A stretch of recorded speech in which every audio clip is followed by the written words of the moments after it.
2024 নিৰ্বাচনত কিমান আসন পাব বিজেপিয়ে? সমুখ সমৰত যোগেন্দ্ৰ যাদৱ, প্ৰশান্ত কিশোৰ। নৰেন্দ্ৰ মোদীক লৈ কিয় বিপৰীত মত প্ৰশান্ত কিশোৰৰ? কিয় বিজেপিক লৈ সন্দিহান যোগেন্দ্ৰ যাদৱ?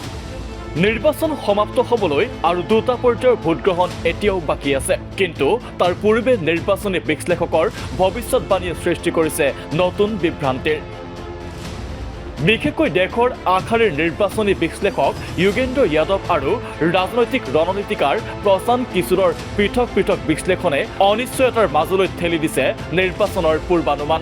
বিশেষকৈ চতুৰ্থ পৰ্যায়ৰ ভোটগ্ৰহণৰ পাছৰে পৰাই ৰাজনৈতিক ৰণনীতিকাৰ প্ৰশান্ত কিশোৰে এটাৰ পাছত আন এটা টেলিভিছন চেনেলত সাক্ষাৎকাৰ দি দাবী কৰিছে যে নৰেন্দ্ৰ মোদী তৃতীয়বাৰৰ বাবে প্ৰধানমন্ত্ৰী হোৱাটো নিশ্চিত।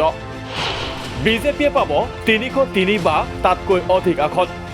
ইয়াৰ যুক্তি হিচাপে প্ৰশান্ত কিশোৰে মন্তব্য কৰিছে যে 2019 লোকসভা নিৰ্বাচনত বিজেপিয়ে প্ৰায় 250খন আসন লাভ কৰিছিল উত্তৰ আৰু পশ্চিম ভাৰতত। এইবাৰো তাত বিশেষ লোকচানৰ সন্মুখীন নহয় বিজেপি। ইয়াৰ বিপৰীতে দক্ষিণ আৰু পূব ভাৰতত বিজেপিৰ ভোটৰ হাৰ আৰু আসন দুয়োটাই বৃদ্ধি পাব, যাৰ বাবে বিজেপিয়ে এইবাৰো 303 বা তাতকৈ অধিক আসন লাভ কৰি পুনৰ ক্ষমতালৈ আহিব।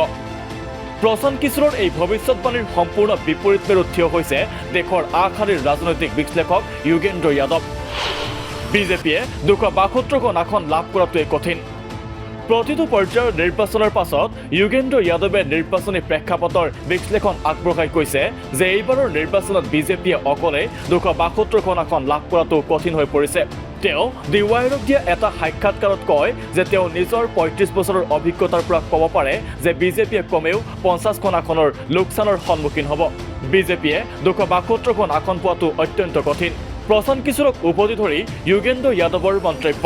প্ৰশান্ত কিশোৰৰ মতে দেশত মোদী ঢৌ নাই, ৰাম মন্দিৰৰো কোনো প্ৰভাৱ নাই, বিজেপিৰ বিৰুদ্ধে প্ৰতিষ্ঠান বিৰোধী ঢৌ আছে, কিন্তু তাৰ পাছতো বিজেপিয়ে 303খন আসন লাভ কৰিব বুলি কোৱাটো যুক্তিসংগত নহয়।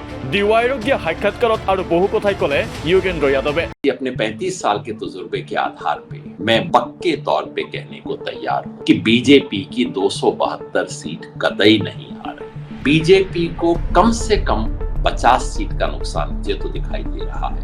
आमतौर पे मैंने देखा है प्रशांत किशोर भी अपने राजनीतिक रुझान को अलग रख के, अपनी प्रेफरेंसेस को अलग रख के मूल्यांकन करने की कोशिश करते हैं। और मैंने ये देखा कि उन्होंने भी कहा कि देखिए मोदी जी की छवि में डेंट लगा है। वो कह रहे हैं राम मंदिर उस तरह का इशू नहीं, वो कह रहे हैं उस तरह, और बीजेपी के अगेंस्ट एक तरह का एंटी इनकम्बेंसी है, लेकिन बीजेपी की सीट 303 से बढ़ेगी। ये बात तर्कसंगत नहीं लगती, लेकिन वो इसका तर्क है।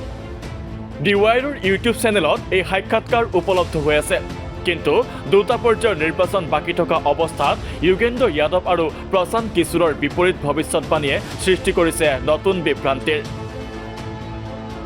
নিউজ ডেস্ক ৰিপৰ্ট, দি ক্ৰছ কাৰেণ্ট।